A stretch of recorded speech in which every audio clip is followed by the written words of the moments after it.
కమలం ఇటు గులాబీ దళం నేతలు ఆరోపణలు ప్రత్యారోపణలు చేసుకుంటున్నారు. దీంతో నిజాలను నిగ్గు తేల్చాలంటుంది తెలంగాణ సమాజం. ఇక దీనిపైన డిబేట్ను కంటిన్యూ చేద్దాం. మనకు అందుబాటులో ఉన్నారు మానవతరాయ్ గారు, కాంగ్రెస్ నాయకులు, ఇక వెంకటరెడ్డి గారు, బీజేపీ అధికార ప్రతినిధి, ఇక నాగేంద్ర గౌడ్ గారు, బీఆర్ఎస్ నాయకులు, ప్రొఫెసర్ శేషు గారు కూడా మనకు అందుబాటులో ఉన్నారు, అనలిస్ట్. అందరికీ గుడ్ ఈవినింగ్ అండి. అందరికీ నమస్కారం. ముందుగా శేషు గారు మీరు చెప్పండి, కంచగచ్చిబౌలి భూముల ఇష్యూను ఎలా చూడొచ్చు, కేటీఆర్ వ్యాఖ్యలను ఎలా అర్థం చేసుకోవాలంటారు శేషు గారు? మీకు రాజ్ న్యూస్ ప్రేక్షకులకు ప్యానెల్లో ఉన్నటువంటి వాళ్ళందరికీ నమస్కారం. పాలిటిక్స్ కి, కార్పొరేట్ బిజినెస్ పీపుల్ కి, పాలిటిక్స్ కి కాంట్రాక్టర్స్ కి, పాలిటిక్స్ కి రియల్ ఎస్టేట్ బ్రోకర్స్ కి, పాలిటిక్స్ కి బిల్డర్స్ కి, పాలిటిక్స్ కి క్రోనీ క్యాపిటలిస్టులకు ఉన్నటువంటి నెక్సెస్ ని బద్దలు కొట్టనంత కాలం మనం ఈ రకమైనటువంటి చర్చలు పెట్టుకుంటూనే ఉంటాం. వాళ్ళు చేయాల్సిన అయాచిత వరాలు చేస్తూనే ఉంటారు. ప్రభుత్వాల దగ్గర నుంచి రాబట్టుకునేటటువంటి ప్రయోజనాలు రాబట్టుకొని కోట్ల రూపాయలు సంపాదించి చార్టర్డ్ ఫ్లైట్స్ లో విదేశాల్లో కొడుకుల పెళ్లిళ్లు చేసుకుంటూ లగ్జరీ జీవితాలను గడుపుతారు అనేటటువంటి విషయాన్ని అయితే మన కళ్ళ ముందు అనేక సాక్ష్యాలు కనపడుతున్నాయి.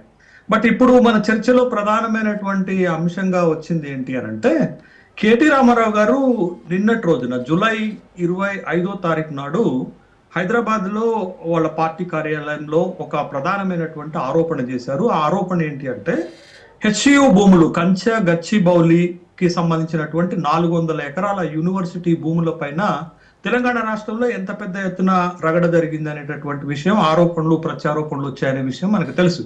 బట్ ఆ భూములను ప్రభుత్వము తనఖా పెట్టి, ఏది trust investment advisory private limited ద్వారా దాన్ని తనఖా పెట్టేసి 400 ఎకరాలను తనఖా పెట్టి 10,000 కోట్ల రూపాయలు ఎఫ్ఆర్బిఎం పరిధిలోకి రాకుండా అప్పు తీసుకోవటానికి ఆ అడ్వైజరీ అనేది సహకరించింది అనే ఒక ఆరోపణ చేస్తూ, అది సహకరించినందుకు గాను ఆ సంస్థకు సంబంధించినటువంటి రిత్విక్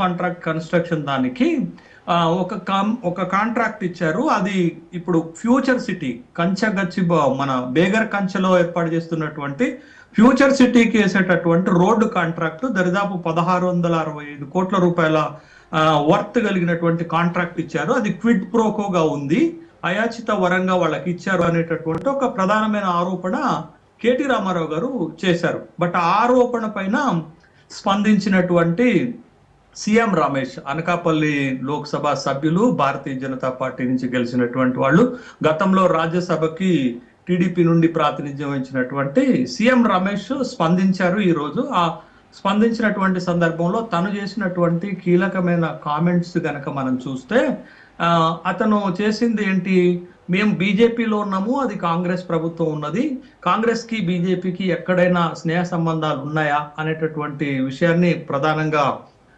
తెస్తూ తను ఇంకొక మాట ఏం చెప్పారంటే, విలీనము పొత్తు అనేటటువంటి అంశాన్ని తెరపైకి తీసుకొచ్చారు. మీరు నన్ను కలవలేదా గతంలో, విలీనం పొత్తు అనేటటువంటి అంశాన్ని భారతీయ జనతా పార్టీ తోటి నా దగ్గర ప్రస్తావించారు అనేది ఒక అంశాన్ని తీసుకొచ్చారు. తర్వాత రెండోది, కమ్మ కులానికి మీరు వ్యతిరేకం అనే ఇంకొక అంశాన్ని తీసుకొచ్చారు. తర్వాత మీరు విదేశాలకు ఎందుకు పోతారో కూడా తెలుస్తుంది అనేటటువంటి ఒక ప్రధానమైనటువంటి రాజకీయ ఆరోపణ చేశారు. అయితే దీంట్లో మనం పరిశీలించాల్సింది, మనం అబ్జర్వ్ చేయాల్సింది ఏంటి అంటే, సీఎం రమేష్ పైన ఇది మొదటిసారి వచ్చినటువంటి ఆరోపణ కాదు.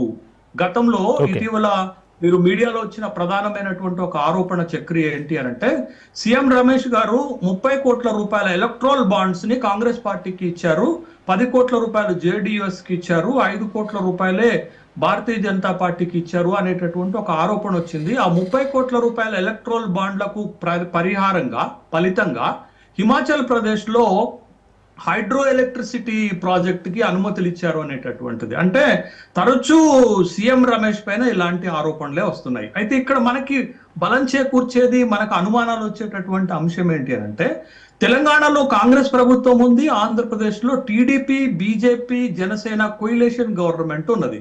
అయితే అసలు వాస్తవంగా మనం చూడాలంటే బీజేపీకి కాంగ్రెస్ కి ఐడియాలజికల్ డిఫరెన్స్ ఉంది. రెండు ప్రధానమైన జాతీయ పార్టీలు, రెండు ప్రధానంగా పోటీ పడేటటువంటి పార్టీలు, ప్రత్యర్థులుగా ఉన్నటువంటి రాజకీయాల్లో ప్రత్యర్థులుగా ఉన్నటువంటి పార్టీలు. కానీ ఇక్కడికి వచ్చేసరికి ఆంధ్రప్రదేశ్లో ఉన్నటువంటి టీడీపీ నాయకులకు, తెలంగాణలో ఉన్నటువంటి మాజీ టీడీపీ నాయకులకు, ప్రస్తుతం కాంగ్రెస్ లో ఉన్నటువంటి నాయకులకు పూర్వపు బంధాలు కొనసాగుతున్నాయి. ఆర్థిక సంబంధాలు లేకపోతే వ్యాపార సంబంధాలు కొనసాగుతున్నాయి. ఆ నేపథ్యంలో వాళ్ళు ఆంధ్రప్రదేశ్కు సంబంధించినటువంటి వాళ్ళు ఇక్కడ కాంట్రాక్ట్లు పొందుతున్నారు అని అనురిధి రెడ్డి, జడ్చర్ల శాసనసభ్యుడు కూడా ఇక్కడ కోవట్టులు ఉన్నారు చంద్రబాబు నాయుడుకి అనేటటువంటి ఒక తీవ్రమైనటువంటి విమర్శ ఇటీవల కాలంలోనే చేశారు. కాబట్టి ఈ అనుమానాలన్నీ ఒక తీరుగా బలపడుతున్నటువంటి నేపథ్యంలో నిజంగా ఇలా ఆంధ్ర వాళ్ళు వెళ్ళిపోయారు, ఆంధ్రప్రదేశ్కి గతంలో దోపిడీ జరిగిందనే కదా, ఆర్థిక దోపిడీ జరిగింది, నీళ్ల దోపిడీ జరిగింది, నిధుల దోపిడీ జరిగింది, ఇవన్నీ జరిగినాయనే కదా, నియామకాల దోపిడీ జరిగిందనే కదా. తాజాగా కేటీఆర్ ఆరోపణలు నిజం అనుకోవాలా? నిజమని కాదు, అనుమానాలు ఉన్నాయి అనేటటువంటిది ఒక వాస్తవాలు కనపడుతున్నాయి. ఎందుకు మనం ఈ మాట అంటున్నామంటే, గతంలో ముఖ్యమంత్రి గారు అనేక రకాలైనటువంటి ఒక వాగ్దానాలు చెప్పారు. ఇప్పుడు బనకచర్ల విషయంకి వచ్చేసరికి కొంత అనుమానం క్రియేట్ అవుతుంది. హరిహర వీరమల్లు సినిమాకి వచ్చేసరికి ఇదే ముఖ్యమంత్రి గారు శాసనసభలో చాలా గంభీరమైన ఉపన్యాసం చేశారు. ఇక ఏ సినిమాకి కూడా మనం ప్రీమియర్ షోలు ఇచ్చేది లేదు, టికెట్ల రేటు పెంచుకునేటటువంటిది అంశం లేదు అని చెప్పిన సందర్భంలో ఇక్కడ వస్తుంది. బట్ ఇవన్నీ కూడా అనుమానాలు బలపడుతున్నటువంటి నేపథ్యంలో అటు సీఎం రమేష్ గతంలో ఎలక్ట్రోల్ బాండ్స్ కొన్నారు అనేటటువంటిది, అంటే ఎక్కడో ఒక దగ్గర కనెక్టివిటీస్ ఉన్నాయి, ఎక్కడో ఒక దగ్గర ఈ ప్రభుత్వానికి ఆ ప్రభుత్వానికి, మరి ముఖ్యంగా ఈ కాంట్రాక్ట్లు చేస్తున్నటువంటి రాజకీయ నాయకులకు, ఈ బిజినెస్లు చేస్తున్న రాజకీయ నాయకులకు, ఈ కార్పొరేట్ బిజినెస్ చేస్తున్న రాజకీయ నాయకులకు ఈ సంబంధాలు ఇంకా అట్లా బలంగా కొనసాగుతున్నాయి. ఇదంతా కూడా రాష్ట్రాలకి ప్రజలకు నష్టం చేసేటటువంటి అంశం అనే అనుమానాలు అయితే అనుమానాలు ఉన్నాయంటారు ఖచ్చితంగా. ఆ విధమైనటువంటి వ్యవహారాలు జరుగుతున్నాయి కదా.